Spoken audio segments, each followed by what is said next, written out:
My name is Katie, and when I grow up, I want to be a teacher, a babysitter, and a foster mom. My name is Ivy, and when I grow up, I want to be a nurse.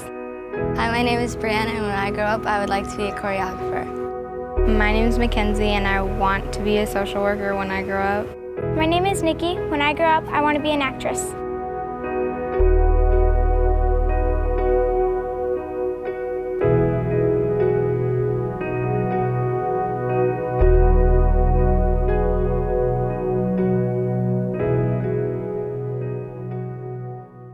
My first abuser used to hit me a lot. He broke my arm, and he would slam my head a lot. While I was growing up, I viewed my father as a very controlling and manipulative, angry person. My abuse started off as verbal. I was holding my son in my arms, and he hit me in my left side. I've been dragged through the house by my hair. I've been thrown through a pool table. My kids have been sitting eating breakfast and me thrown through a bedroom door, busted and landed in the middle of the kitchen floor. My kids, they look up and they look right back down. It was a normalcy. The abuse would start like once a week, and then it escalated to like 2 or 3 times a week. He had always threatened me before in the past to put my hands on the stove burners. And you know, that's terrifying. And at this time, I think I was pretty young. I want to say between maybe 6 and 8 years old or something like that. I'm at his mercy, and what he's gonna do is what he's gonna do, because I can't fight him off, and there's nobody around to help me. Basically felt defenseless. So he proceeds to grab both of my hands, or one of them, I don't really remember, but starts to walk me over to the stove. And just before he can get my hand on the stove, and I even remember just feeling the heat radiating from the top of the stove, just before he can get my hand on the stove, my mom walks to the door. My daughters have both saved my life on one occasion or 2 occasions each. My oldest daughter came into the room after I had been choked and passed out on the floor, and he went to stab me when she walked in, and the knife went into the wood floor next to my head. I think the things that my dad did was really wrong, and he didn't have a reason to do it. And doing it in front of me and my sister, because I don't want my sister to see any of that. It's just things that happen I don't ever want to see happen again. I was running to the bathroom, and he pulled me down by my hair. I had 2 daughters at the time. I was on the ground, and they were watching him kick me in the back and kick me in the back of the head.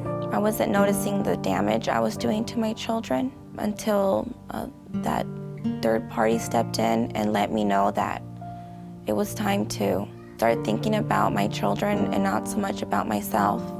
Something just came over me to where I was able to, like, I'm gonna get out of here. I'm gonna pack up my stuff and I'm gonna go. And I loaded everything that I owned in my little car. My fear was that I wouldn't have a roof over my children's head. It took forever for them to place us in a shelter because there were no shelters out there that would take 16-year-old males. We finally got a phone call that there was a shelter called New Life.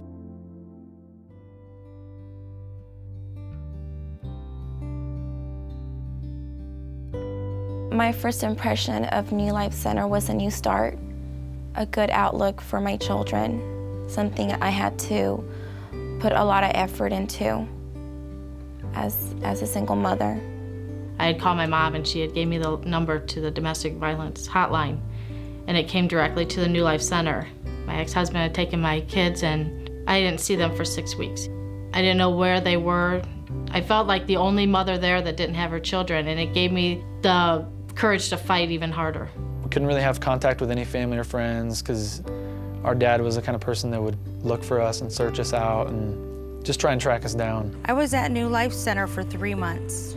It was awesome. It was life-changing for me. It was definitely a new life. I really needed that. It opened my eyes. It opened doors for me. I was able to become more confident, and my self-esteem grew.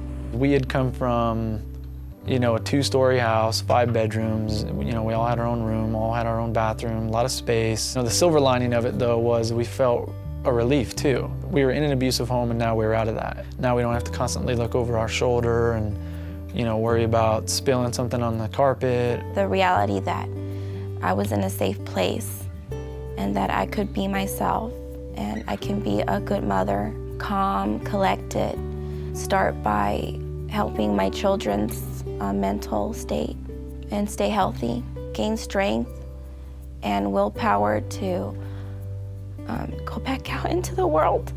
They gave me the confidence to know that I can go back out and start over and make it on my own. Today I work for the Phoenix Police Department. I'm a police officer, and I've been there for about 4 years on the street. Now I'm kind of on the other end of a lot of these domestic violence situations. I am a father. I have 2 beautiful children. My goal was to be the exact opposite of my father. Today I am very happy. I have a very loving family at home, very supportive. I have a job that I love. I recently promoted. I love who I've become.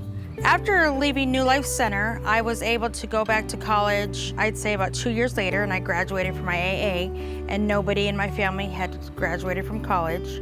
My life is so awesome.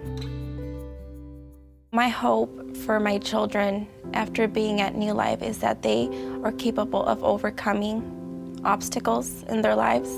I credit my success to myself and those who have been able to give me a chance. New Life gave us that chance.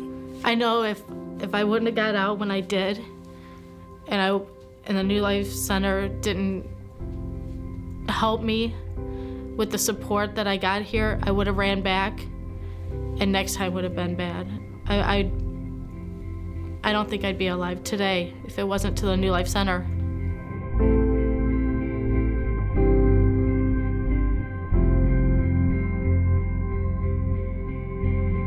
My name is Brenda, and thanks to New Life Center, my son can now be safe and happy. My name is Thelma, and because of New Life Center, my kids can be a role model and a pillar of the community.